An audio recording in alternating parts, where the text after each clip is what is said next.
Deus diz que todas as vezes que nós confessamos, há uma diferença entre você se justificar e você confessar. Quando você se justifica, você não consegue nada, porque Deus, Ele conhece até a intenção, né? Até a vontade de adorar vem dele, então Ele sabe quem nós somos, na nossa essência. Mas quando você confessa ao Senhor, Senhor, eu fui fraco, Senhor, eu não consegui, eu não resisti, Senhor, eu fui desobediente, Senhor, eu não consegui. Nós alcançamos, a Bíblia diz que a gente alcança misericórdia, que nessa noite, eu e você pegamos esse conselho da parte do Senhor. Vamos parar de justificarmos diante de Cristo e começarmos a confessarmos a Ele: Senhor, eu careço, tens misericórdia de mim, me ajuda. Hoje eu não consegui, mas o desejo do meu coração é conseguir, é vencer, é romper com essas barreiras, é estar contigo, que nós vamos alcançar a misericórdia dEle, amém? Eu agradeço minha rica oportunidade, em nome de Jesus, nós vamos orar. Ela chegou a me olhar, amém? Senhor, nós estamos aqui, ó Pai, prontos a ouvir, Senhor, a Tua instrução nessa noite. A Deus, toma a Tua filha, Senhor, a Tua serva, escolhida por Ti, ó Pai amado, aquela a qual o Senhor elegeu como sacerdócio real. E nessa noite, ó Pai amado, que a Tua filha, ó Pai amado, possa ser um instrumento Teu, boca do céu. Ah, Senhor, que os nossos corações, ó Pai, eles estejam receptivos, que nós possamos guardar, como o salmista disse, ó Pai, a Tua palavra, a palavra que vai ser ministrada nessa noite, nas nossas vidas, em nome de Jesus. Usa a Tua filha, ó Pai amado, com autoridade, com graça e poder. Ó Pai amado, que ela seja, ó Pai amado, o Teu instrumento nessa noite, em nome de Jesus. Amém.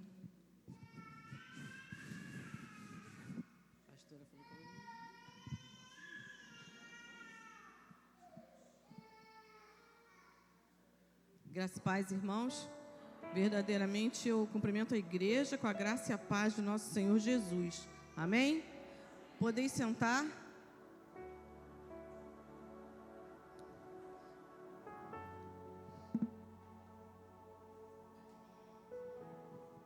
Sempre que a gente pode compartilhar com pessoas que se interessam na palavra, é muito gratificante, porque a gente aprende cada dia mais, né? E aí a gente não é pego de surpresa. Eu vou compartilhar hoje com os irmãos uma palavra que já vem me acompanhando, já vem queimando o meu coração. Deus vem falando comigo já tem uns 15 dias mais ou menos, né? Vou pensar. Então, Deus, Ele nos dá a oportunidade no momento certo, né? Ele nos dá a condição de fazer aquilo que Ele nos capacita. Não tem nada que Deus não nos dê que não seja através da sua capacitação. E eu quero falar, enquanto eu comento aqui alguma coisa, eu convido os irmãos a abrir a Bíblia em 1 Samuel 1.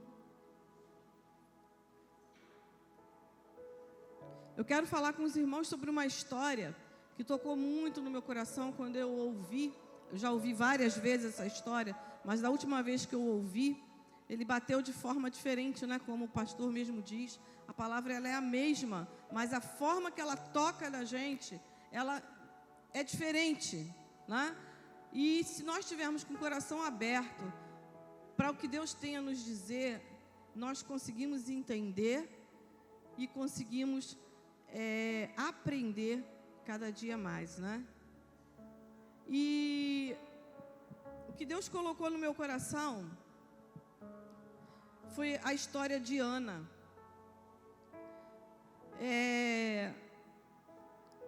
Eu vou compartilhar alguns versículos de 1 Samuel 1 com os irmãos, e eu quero estar fazendo alguns comentários a respeito do que Deus tocou no meu coração.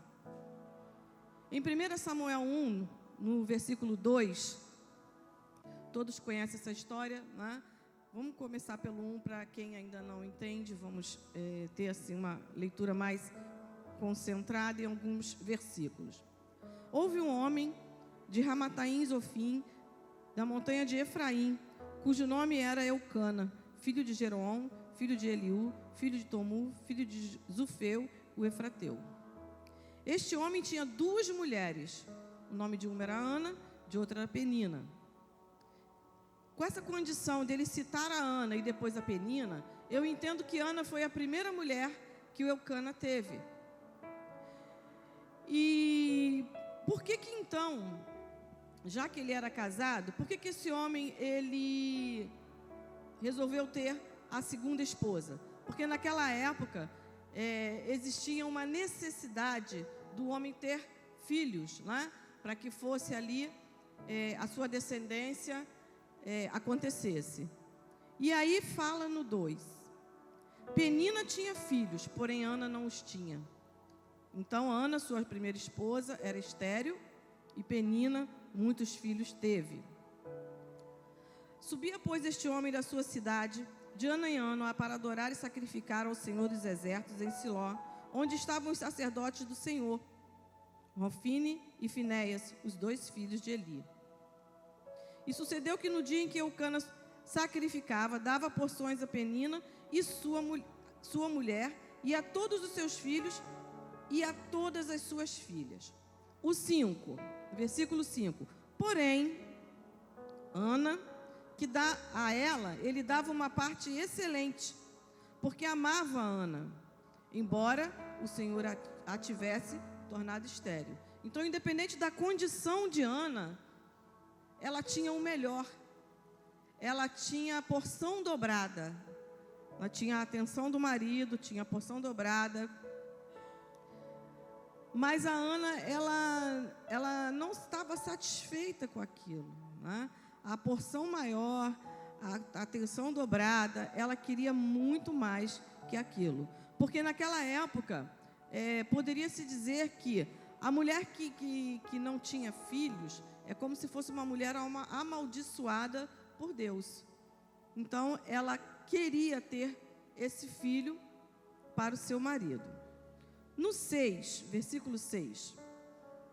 E a sua rival excessivamente a provocava para irritar, porque o Senhor a tinha tornado estéril. Então, a segunda esposa, né, ela enciumada, ela conseguia crescer uma raiva dentro de Ana, porque Deus tinha feito dela uma mulher fértil, e Ana, na condição de estéril, entre aspas, amaldiçoada por Deus, assim considerada na época, né? No 7. E assim fazia ele de ano em ano, quando ela subia à casa do Senhor, e assim a outra a irritava, pelo que chorava e não comia. Então Ana se aborrecia tanto, que ela só sabia chorar, né? E comer mesmo, ela não se sentia bem para isso. Então Eucana, seu marido, disse: Ana, por que choras? Por que não comes? Por que está mal do seu coração? Não te dou, ou sou eu melhor do que 10 filhos?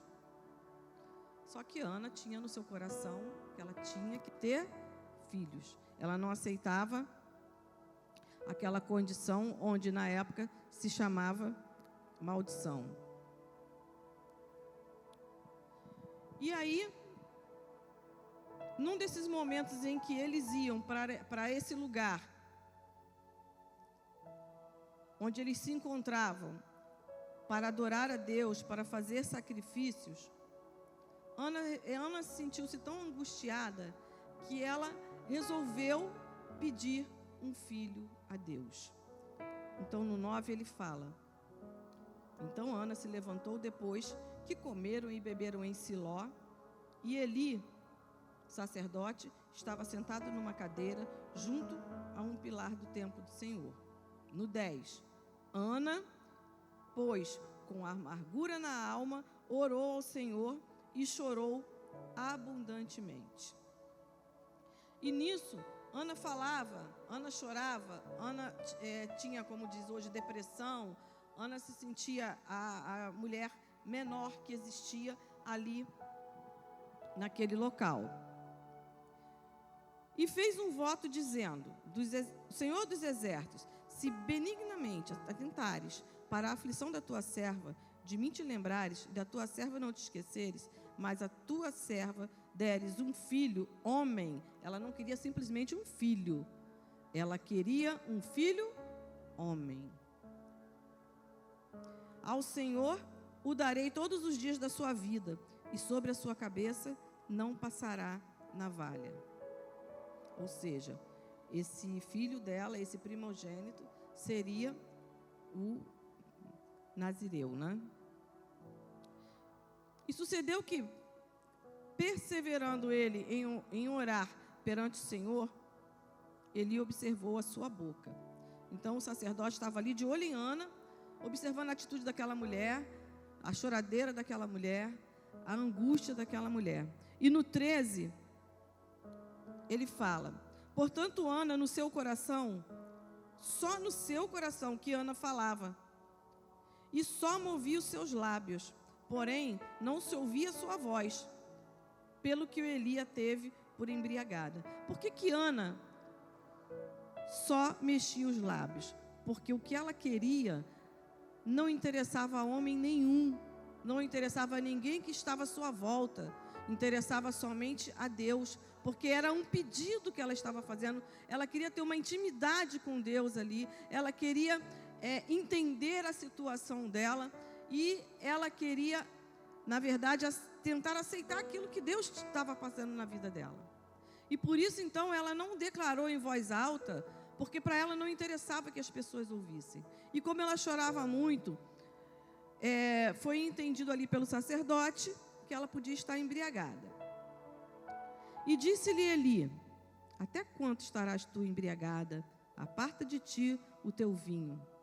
No 15, porém Ana respondeu: não, Senhor meu, eu sou uma mulher atribulada de espírito. Nem vinho nem bebida forte tenho bebido, porém tenho derramado a minha alma perante ao Senhor.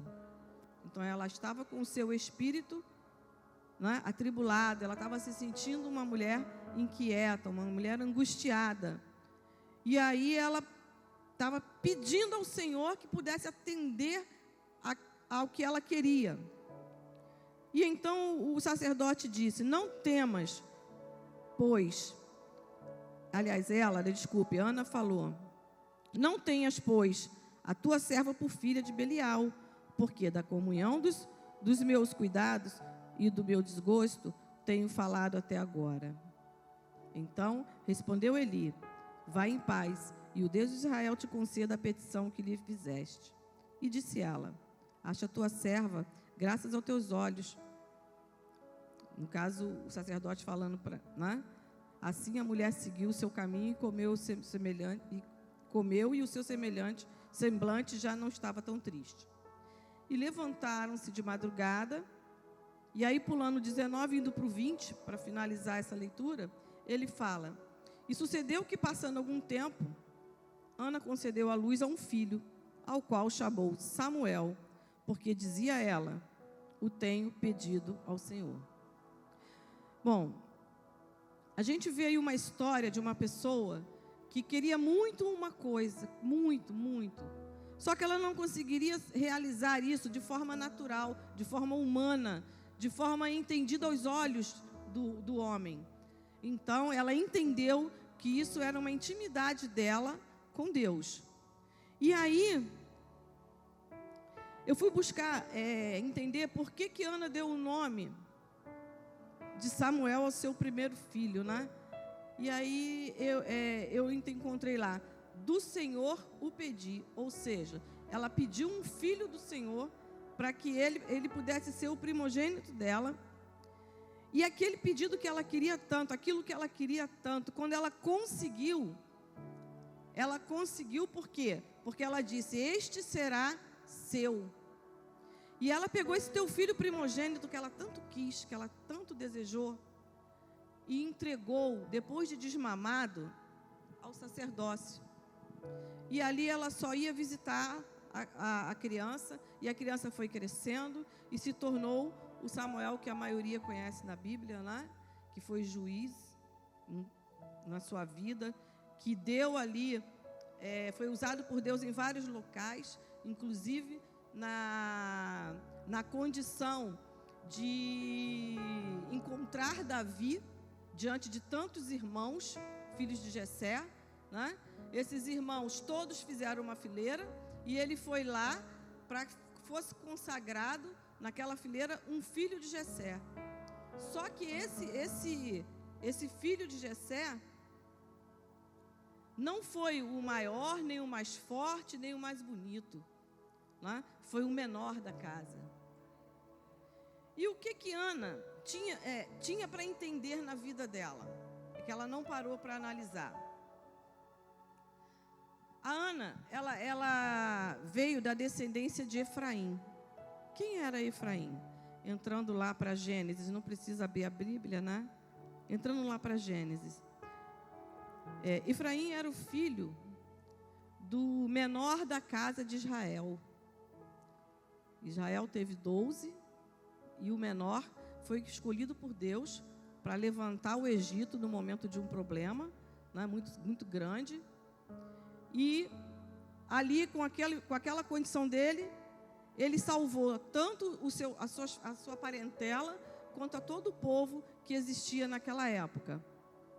E José, sendo o menor da sua casa, ele não foi limitado a fazer aquilo que Deus queria, porque ao tempo todo ele esteve disponível, né, para aquilo que Deus estava querendo. E então, quando houve o momento do leito de morte de Israel, quando José foi levar seus filhos para ganhar a bênção, né, da primogenitura, onde seus filhos seriam abençoados pelo seu pai, José chegou ali, naquele lugar, com os 2 filhos em mãos, né, onde ele pegou o filho menor, no caso Efraim, né, e colocou na sua mão direita. E pegou Manassés e segurou pela mão esquerda. Por que disso? Porque dessa forma, ele de frente para o pai dele, Manassés ficaria do lado direito do pai dele. E como o pai dele já não tinha uma visão boa, o pai dele só estenderia a mão e abençoaria aquele que estava na sua direita. Mas o que aconteceu ali? Não foi Manassés quem foi abençoado, conforme era na época de costume, em questão a primogenitura. Israel, ele cruza seus braços, né, pega a sua mão direita e coloca para o lado do Efraim. E mesmo assim, sem entender, José, vamos dizer assim, ele reclama com seu pai, né? Ele fala: pai, não é este o meu filho mais velho. O meu filho mais velho é esse aqui. E direcionou o pai para o filho mais velho. E aí entra Gênesis 48.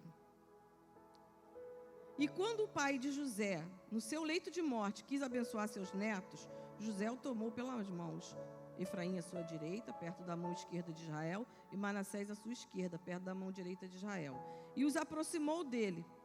Israel, porém, estendeu a mão direita e pôs a cabeça de Efraim, mesmo sendo o mais novo. Cruzando os braços, pôs a mão esquerda sobre a cabeça de Manassés, embora esse fosse o filho mais velho. E quando José viu seu pai colocar a mão direita sobre a cabeça de Efraim, não gostou. Por isso, pegou a mão do pai, a fim de mudá-lo da cabeça de Efraim. Mas o pai se recusou e respondeu: eu sei, meu filho, eu sei, ele também se tornará um povo, ou seja, Manassés também se tornará um povo, também será grande. Apesar disso, o mais novo será maior do que ele, seus descendentes se tornarão muitos povos. Nós temos um ditado que a gente costuma falar assim: eu vou dar uma mãozinha para Deus, né? E foi o que José quis fazer. Ele quis dar uma mãozinha para o pai dele, né? Que, no caso, o pai, diante da sua grande sabedoria, mesmo ali debilitado, a sua sabedoria não cessou. E mesmo assim, José achou no direito de ir contra aquilo que o pai queria. E é assim que a gente faz também no nosso dia de hoje, né? O pai quer uma história para nossas vidas e a gente não entende e nós tentamos o outro lado e nós vamos para o outro lado. Só que quando a gente chega lá, o vazio continua, a condição que a gente se encontra não é satisfatória aquilo que poderia estar preenchendo a nossa vida, que é a vontade do pai. E assim o tempo foi passando, e a geração foi esquecendo da promessa que foi feita ali, da profecia que foi dada na vida de Efraim, que ele seria uma grande nação. E Ana é descendência de Efraim. Como é que Efraim seria uma grande nação se Ana é estéril? Como é que ele seria uma grande nação se ela não poderia ter filhos nenhum? E aí, a ajuda do ser humano, ela foi lá e arrumou outra esposa para o seu marido, para que ali ele tivesse uma grande nação. Só que o que Deus tinha guardado para eles era muito maior do que apenas um filho. Deus tinha guardado para eles a obediência, o entendimento, que com o passar do tempo, a geração foi esquecendo, e quando chegou no seu momento, Ana não lembrou daquela profecia que foi feita lá no seu antepassado. E nessa falta de entendimento, quando ela se deu por conta, ela viu que ela não tinha mais forças como ser humano, ela buscou então ao pai. E o pai deu a ela o filho que ela tanto queria. E esse filho, por mais que ela quisesse, ela devolveu a Deus. Ela não ficou com aquele filho, ela devolveu a Deus. Quantas coisas você ganha na vida, seja qual for, material, espiritual, não sei, né? E que você quer somente para você. Você não divide com ninguém. E aí, quando Ana entendeu que ela tinha que buscar o Senhor, ela não ficou só nesse filho. Ela teve mais filhos e filhas.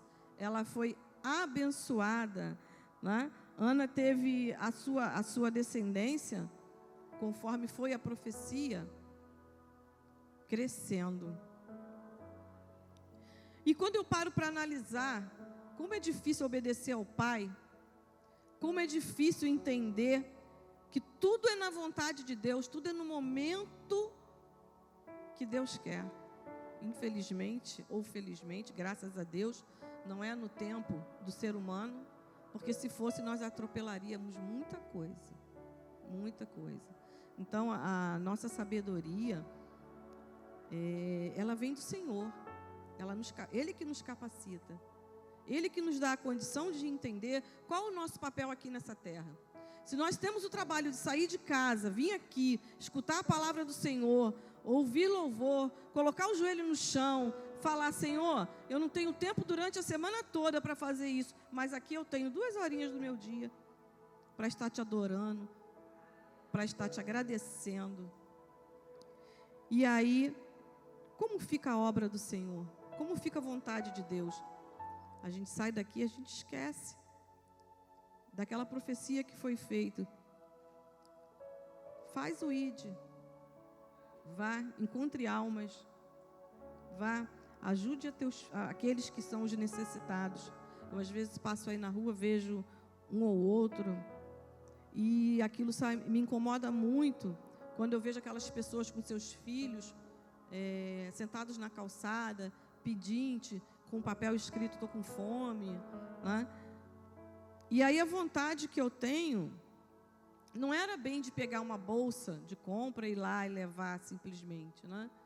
Aí eu vou lá, faço aquela compra, mas se eu chegar na pessoa com a compra, eu vou sair tão vazia quanto essa pessoa. Eu tenho que chegar nela com uma palavra de Deus, para ver se toca no coração dessa pessoa. E nós temos que aprender nessa história de Ana, quando lá José quis mudar a história que já estava escrito através do nosso pai, através de Israel, que foi tocado pelo Espírito Santo, e que ali ele profetizou na vida de Efraim, ela esqueceu que ali estava sendo profetizado uma grande nação. E ao cruzar aquele braço ali, aquele avô, não foi à toa, não foi em vão, não foi apenas um gesto. Estava sendo ali feita uma profecia, uma bênção, que não importa o passar do tempo, ela acontece porque ela é a vontade do Pai.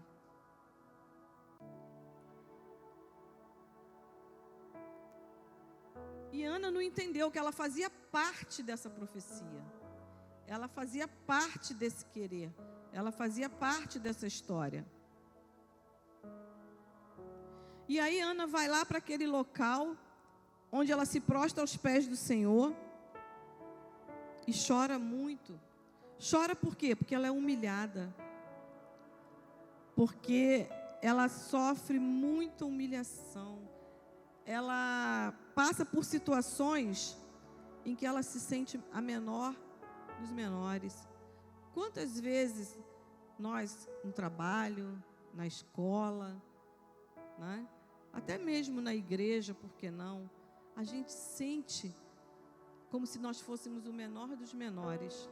Só que Deus tem para nós, mesmo os menores dos menores, grandes coisas como Ele teve para Davi, que era o menor da sua casa, para José, que era menor da sua casa.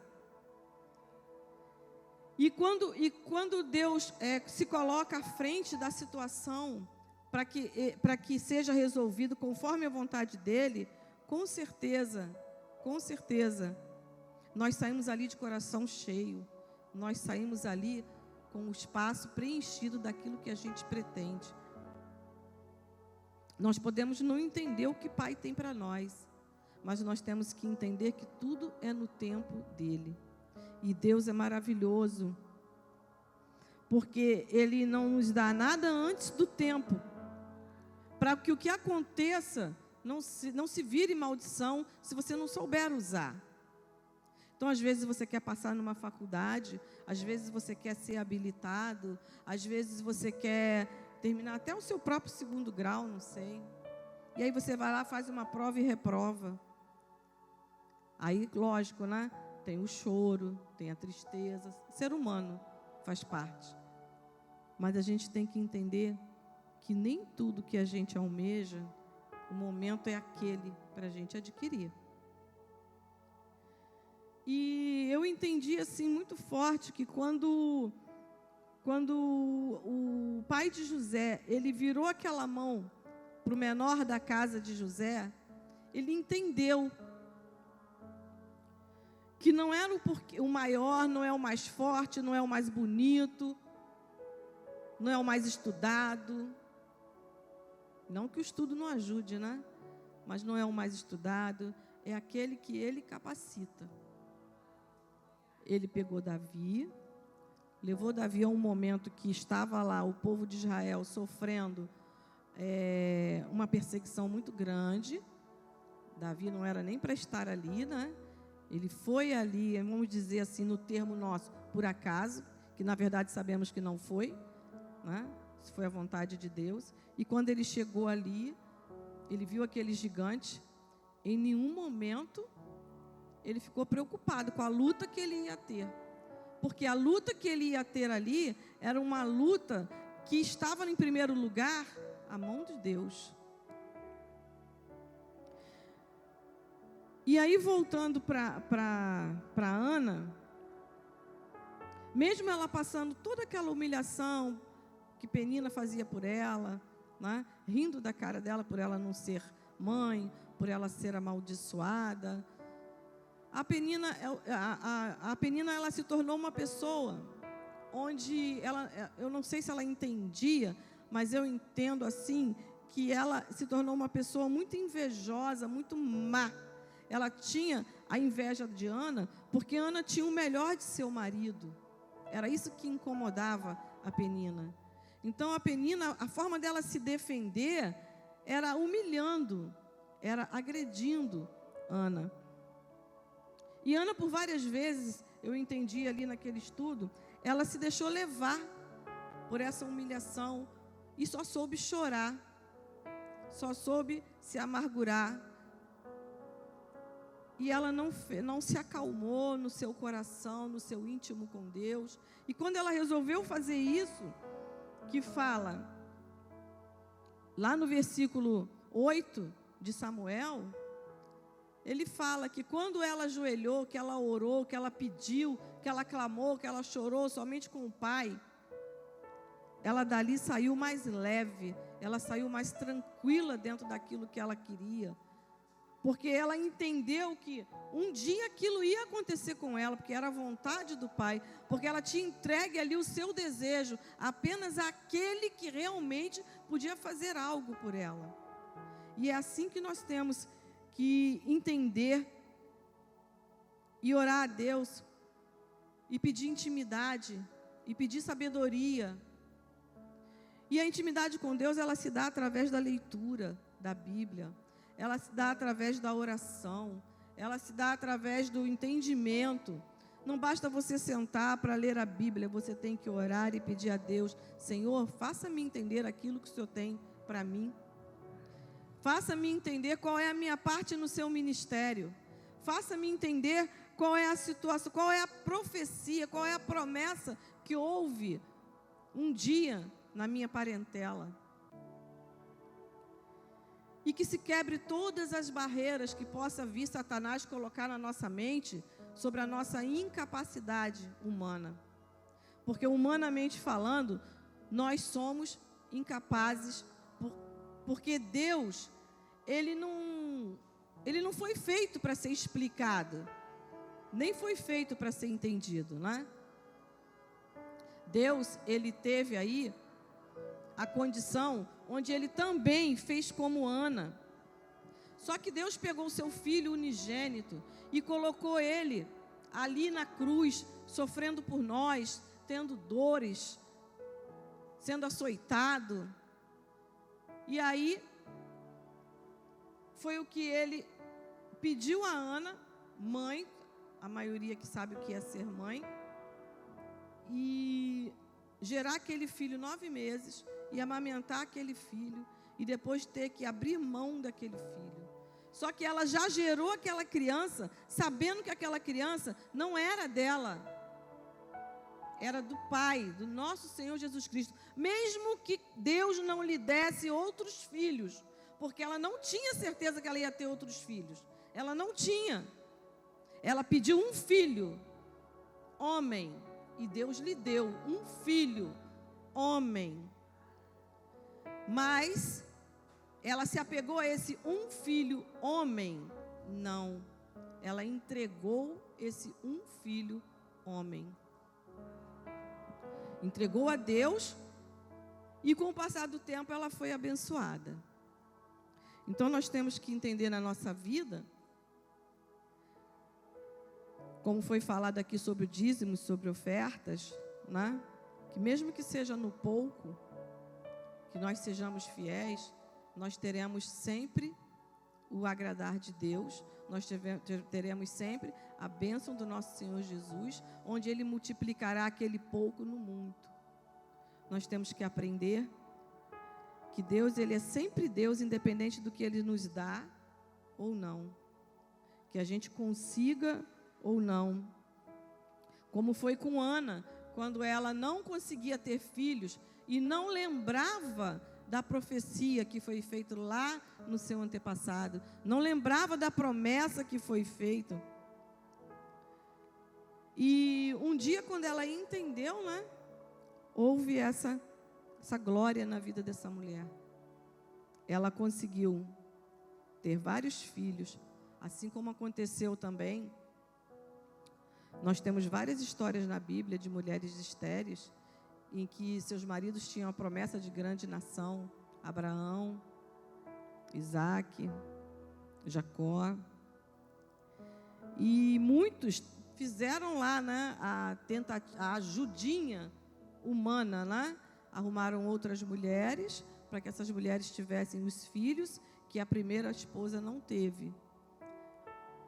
Mas, na verdade, a glória do nosso Pai em nossa vida, ela é feita somente numa oportunidade. É naquele momento que Deus quer que nós sejamos abençoados. E não somente naquele momento em que eu quero a bênção para mim.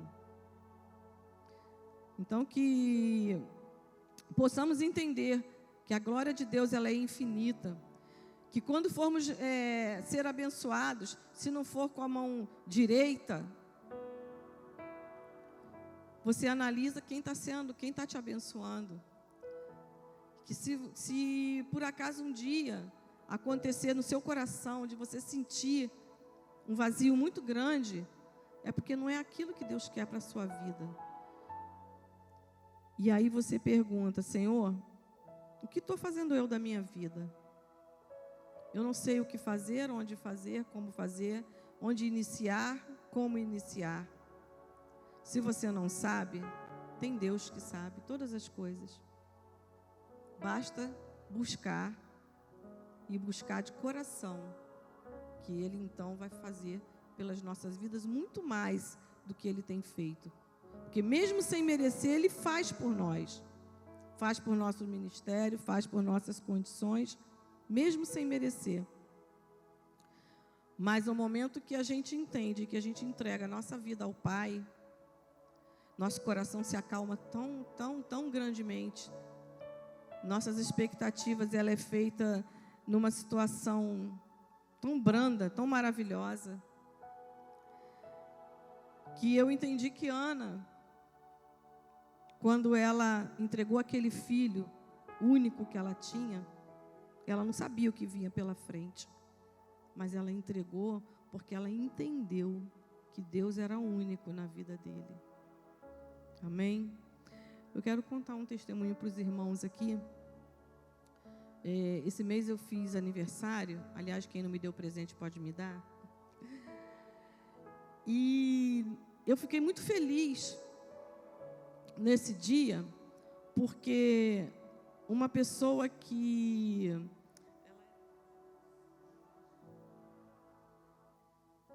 fervorosa, de ter tatuagem, de ter emblema, né?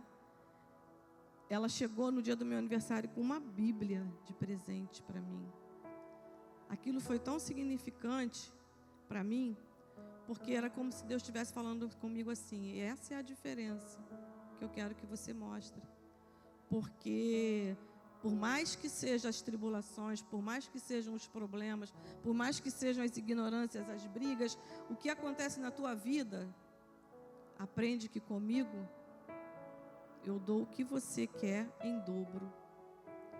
E Deus, quando essa Bíblia chegou na minha mão, claro que eu ganhei várias coisas bonitas, né? Ganhei bolo de marido, muito lindo, tirei foto, mas levou no trabalho, tive que dividir com os outros. Não gostei não, mas tudo bem, né? Fiquei sem bolo, gente. Mentira, comi pra caramba.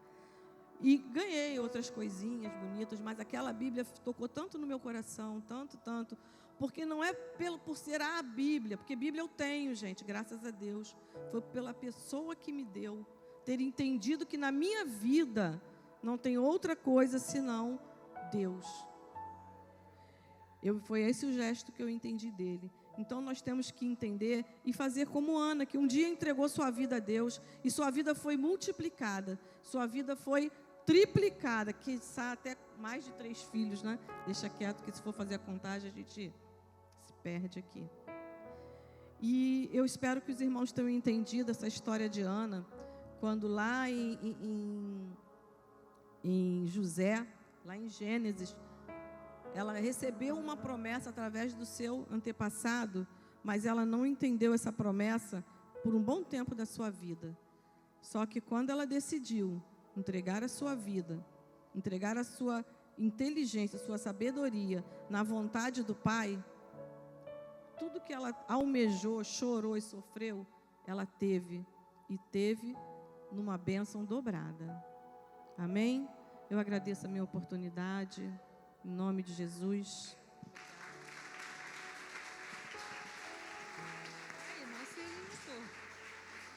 Oh, glória, Deus é bom, amém? Senhor, continue abençoando a vida da nossa irmã Edileia, mais conhecida como Graça e Paz. Queria que você se colocasse de pé. Eu queria, antes de qualquer coisa, fazer uma pergunta. Nós lemos no início do culto que nós temos um propósito. Eduardo pregou no domingo que o propósito não muda, ele não é alterado. Amém?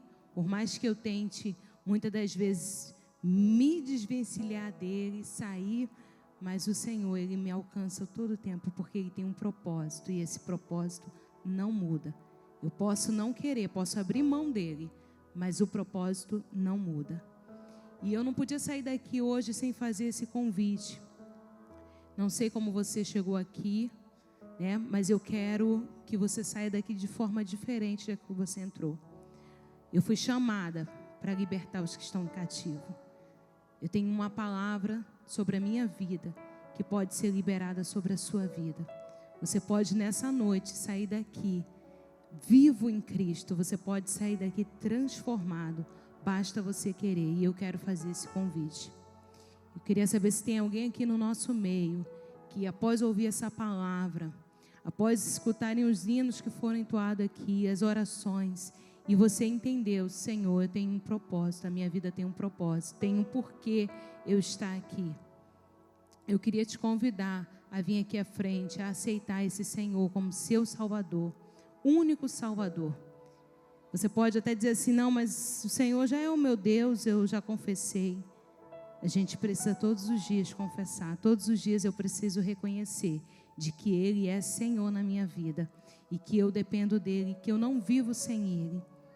Eu queria que você saísse do seu lugar nessa noite, caso tenha alguém aqui que entendeu que você tem um propósito, que o Pai te ama, independente do que aconteceu, do que se passou, Ele tem um propósito e Ele te convida nessa noite.